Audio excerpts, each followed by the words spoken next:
Now, on June 20th every year, the United Nations marks World Refugee Day with the intent to improve the living condition of refugees and internally displaced persons around the world. My guest on this week's episode of the program looks at challenges confronting refugees and internally displaced persons.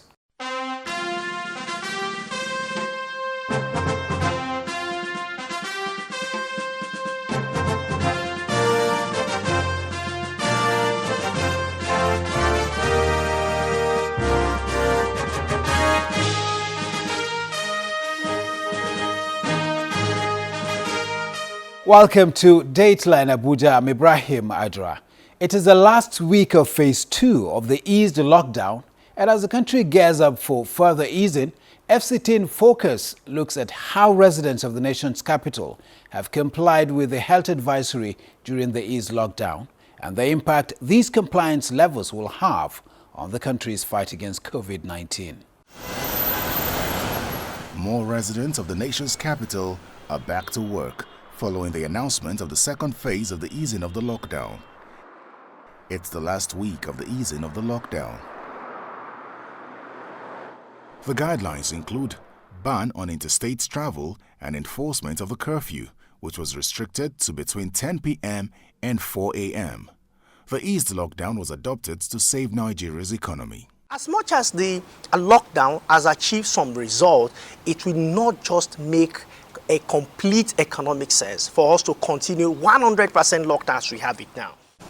But as residents gradually return to their normal lives, personal responsibility, which was emphasized in easing the second phase of the lockdown, was not taken seriously. People don't really believe, because when you look at it critically, the area that I stayed, you realize that as big as the place is, you don't even know anybody that is suffering from COVID-19 or thereabout. Go out and ask your friends, have you seen a neighbor or have you seen anybody in your place of work, maybe who has died, or maybe his friends or relatives has died of?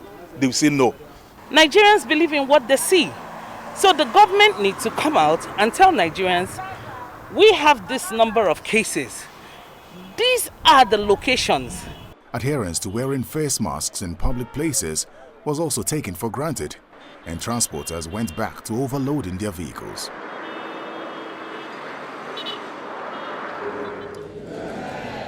In the second phase, places of worship were reopened with several guidelines.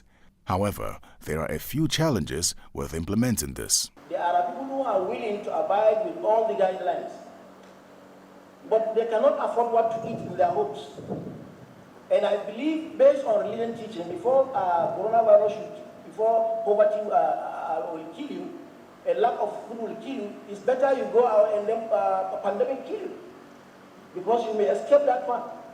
So the area of palliative should be taken very serious, not only giving it out, but following it up. When we talk about temperature gauge, some churches have them. But a report reaching our office shows that not all mosques or churches can afford this because they are very expensive in town. That's the reality. So please, we will appreciate, since we are going deeper into community awareness and so on and so forth, engaging people, we want to solicit if this can as well be made available to go a long way. The eased lockdown came with a few scandals as well. Nigerian singer Naira Marley held a concert in Abuja, flying in with a private jet, despite the ban on interstate travel and restriction of flights. The event had been promoted on social media as a drive-in concert. However, when the artist took to the stage, all restrictions were thrown out of the window. The morning after, officials of the venue which hosted the event were arraigned before a mobile court. The prosecutor accuses them of breaking the presidential order prohibiting social gatherings, violating the curfew order, and opening a business beyond the approved time. The magistrate ordered that the mall be sealed for 2 weeks.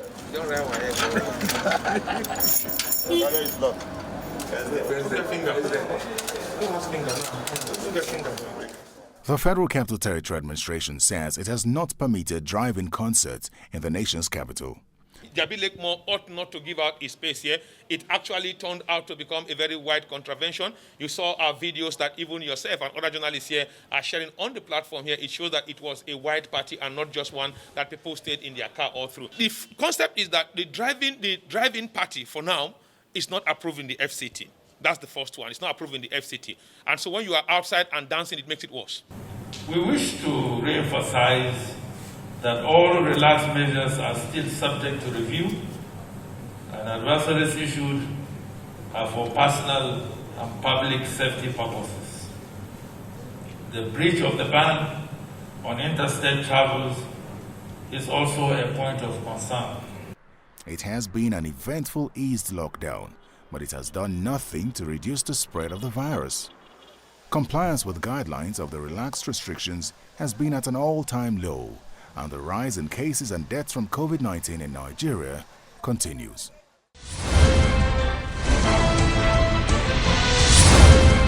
Thank you for staying tuned. Now, did you know that the seriousness of COVID-19 in patients depend on so many factors? I bet you do. Some who test positive may be asymptomatic, but could still spread the virus. So protect yourself by taking responsibility and use a face mask. Now let's recap stories that made the headline within the week in the nation's capital. The Presidential Task Force on COVID-19 has again expressed concerns about what it calls massive disregard for the ease of lockdown health protocols, insisting on the need for behavioral change to flatten the COVID-19 curve. The Presidential Task Force also continued to assess the developments nationwide and found that non-compliance has been largely fueled by skepticism and ignorance about the disease. I wish to inform you that by the end of this week, the Presidential Task Force will be submitting a report containing our assessment and recommendations to Mr. President for his consideration. The Federal Executive Council has approved the Nigeria Economic Sustainability Plan, recommended by the committee headed by Vice President Professor Yemi Osinbajo. It contains a 2.3 trillion naira stimulus plan aimed at combating the disruptions on Nigeria's economy as a result of the COVID-19 pandemic. The total package that we presented today is in the sum of 2.3 trillion naira. 500 billion of this 2.3 trillion is a stimulus package that is already provided for in the amended 2020 Appropriation Act. So these are funds that we have sourced locally from special accounts. We also have 1.2 trillion of these funds to be sourced as structured low-cost loans. In the meantime, 7 road projects cutting across the country were also awarded by the Council, worth 122.3 billion naira. The Minister of Works and Housing explained that the projects are expected to create over 2,500 jobs for Nigerians.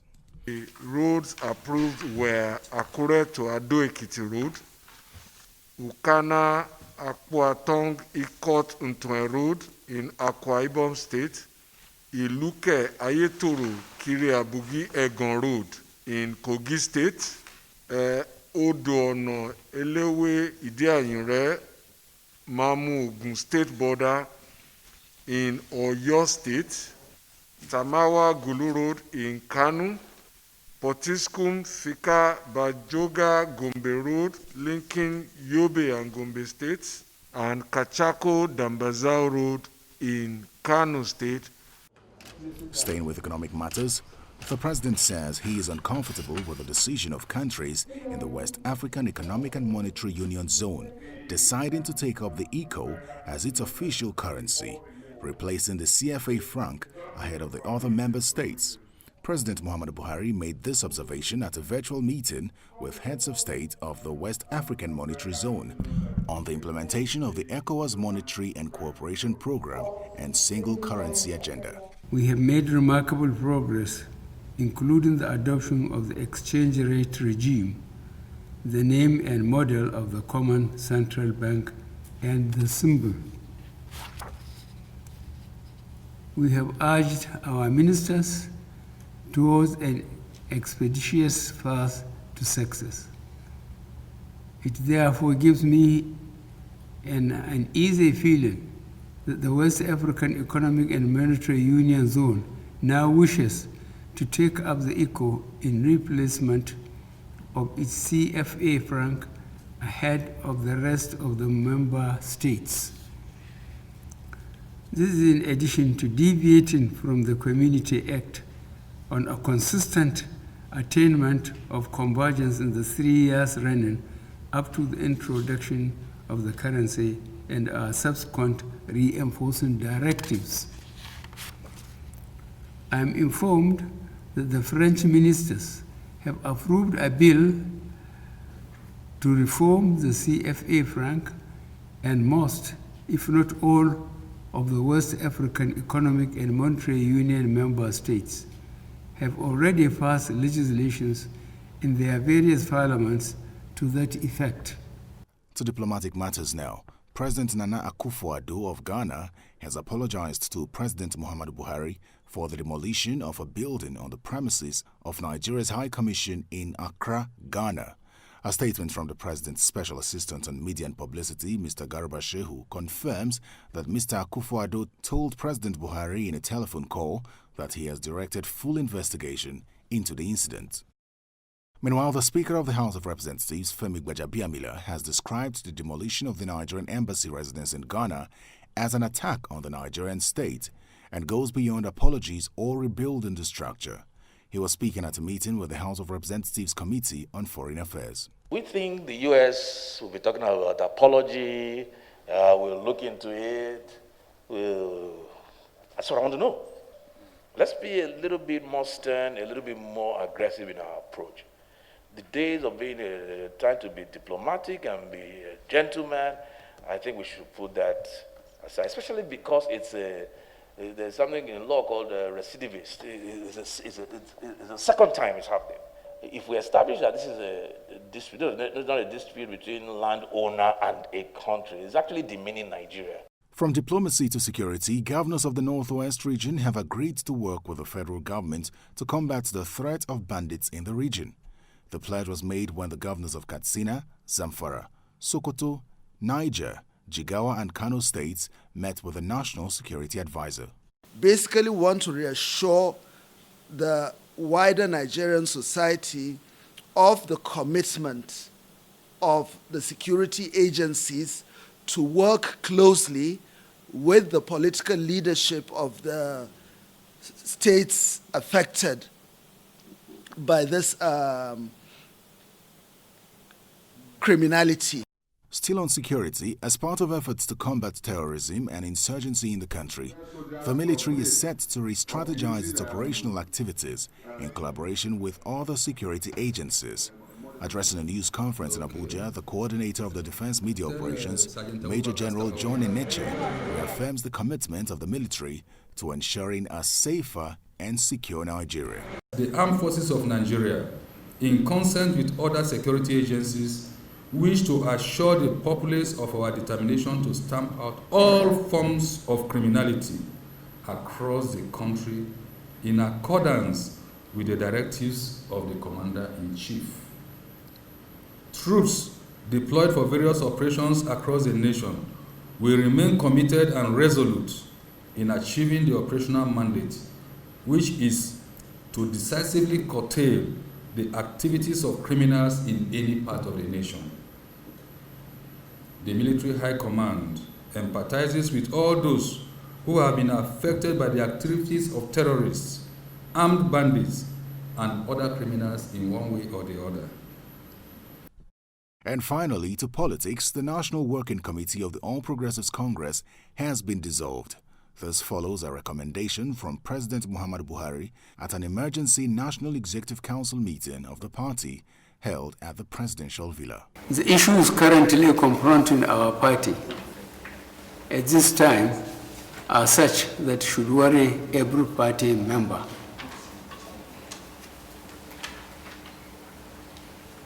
At the moment, our great party is faced with internal wranglings. There are ongoing litigations among some party members, and we cannot clearly ascertain the status of certain National Working Committee members. Welcome back. My guest is the Deputy Country Representative of the United Nations Refugee Agency, Mr. Roger Holo. He talks about the issues affecting refugees and internally displaced persons.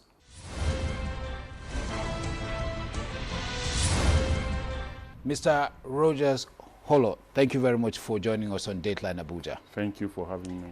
How does it feel marking this year's World Refugee Day under COVID-19 pandemic?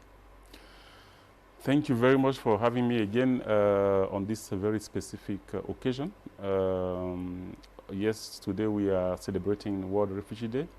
It's a unique opportunity for UNHCR, for the government of Nigeria, for ECOWAS in this country, to sit and reflect on our services, our protection services, our assistance services to the refugees and to the IDPs in this country. Of course, marking World Refugee Day during the COVID-19 pandemic era is a big challenge.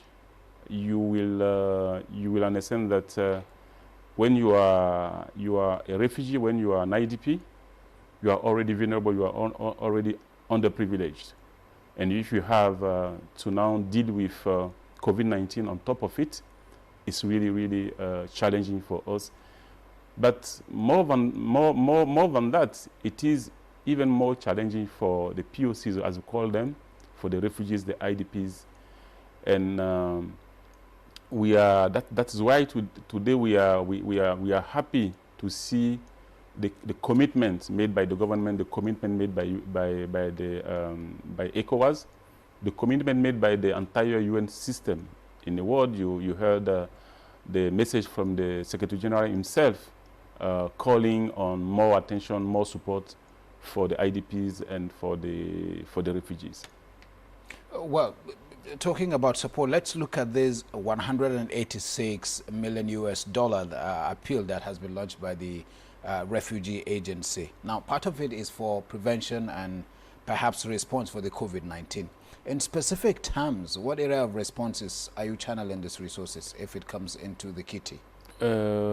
Many areas, because you know we started the discussion around the COVID-19 pandemic.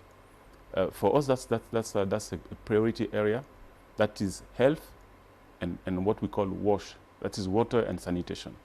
Because all the prevention measures for COVID-19 response is in those two important sectors. And these are sectors that cost a lot. If you are talking about health, if you're talking about water and sanitation, you can't prevent COVID without running water.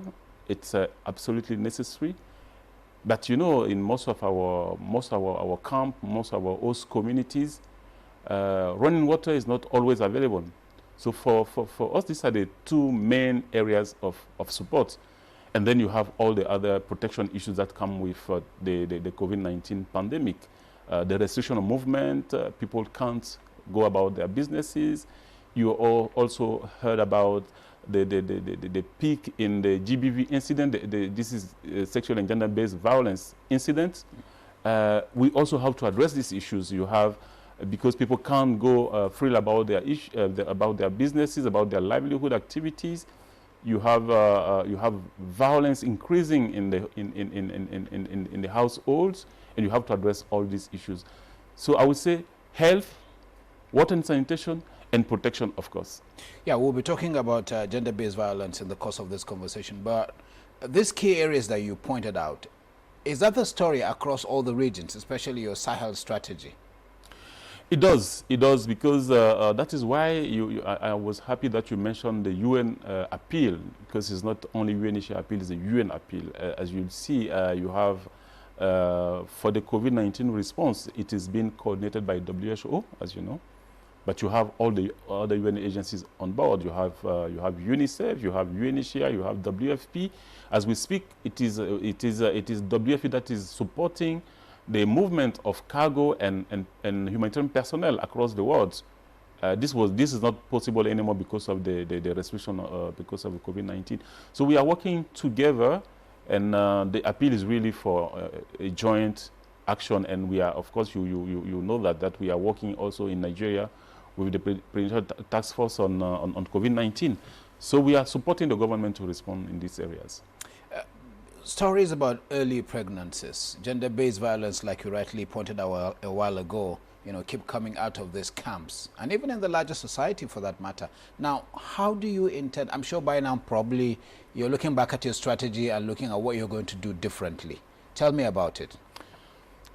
The biggest issue we have during this COVID-19 area is really the limits in our access to the people. In our daily work, we are in contact with the IDPs, we are in contact with the refugees, we are in contact with the communities, with the people. With this restriction on movement, the prevention measures, this contact is not there anymore. It's not there anymore. This is the first challenge, and that is why we see really the increasing numbers of violence being reported. In normal setting, these incidences are not even reported. You know how some communities deal with these kind of issues. So with our presence, with the presence of NGOs, with the presence of civil society organizations in the field, together with the government official, these issues were being addressed. But now, because we can't go out, we have this challenge. We have reviewed, as you rightly said, our strategies. One thing we did was also to see how we could empower the communities themselves, IDPs, refugees, host communities, by setting up what we call a community-based protection mechanism. These are people from the communities who come together, who are trained, who are equipped, who are now taking on these protection issues, who are conducting awareness-raising activities, who are also helping to report. But we still have a gap, because even if this, when these incidents are reported, the follow-up is another issue, because again the services are limited, are restricted, to be more specific. So the challenge is still there, and we continue to work on that. This morning we mentioned to you that we have come up with innovative ways to address these issues. We have set up WhatsApp groups for people victims of violence to also speak up, to report, so that at least they can receive support. But to be honest with you, it's really challenging. The reported cases we're having now, I mean, I assume you are familiar perhaps a little bit with the judicial system in the country. Do you think we have adequate provision for punishment? We do. The most important thing is for this to take place. Again, with the COVID-19 restrictions, this is not very easy. For example, in the Northeast, we were supporting what we call mobile courts, because of course you know the security situation in the Northeast. We used to work with the Ministry of Justice to bring the justice near to the IDP communities. This is not possible anymore. But one important thing that we also need to share with you is that very recently in the Northeast, there was a virtual court. This was the first of its kind, and we believe that these innovative approaches could help really to address this issue of access to justice, because access to justice is important in really also curbing down these numbers of violence. Really, really challenging time, wouldn't you say? Well, I thank you very much once again for coming, Rogers Holo. Thank you for having me. Thank you for your time. Thank you very much. Thank you. It's time to go now. Thanks for staying with us. Please follow guidelines while at places of worship. Wash or sanitize hands before entering, and leave 2 meters between yourself and the next person. Let's continue these conversations online through the email address and Twitter handle on your screen. Also, be sure to share anything that is happening within your locality with us. Let me also remind you once again that you can view the program on youtube.com/channelsweb/videos. I'm Ibrahim Adra. We urge you to stay safe. We'll see you next time.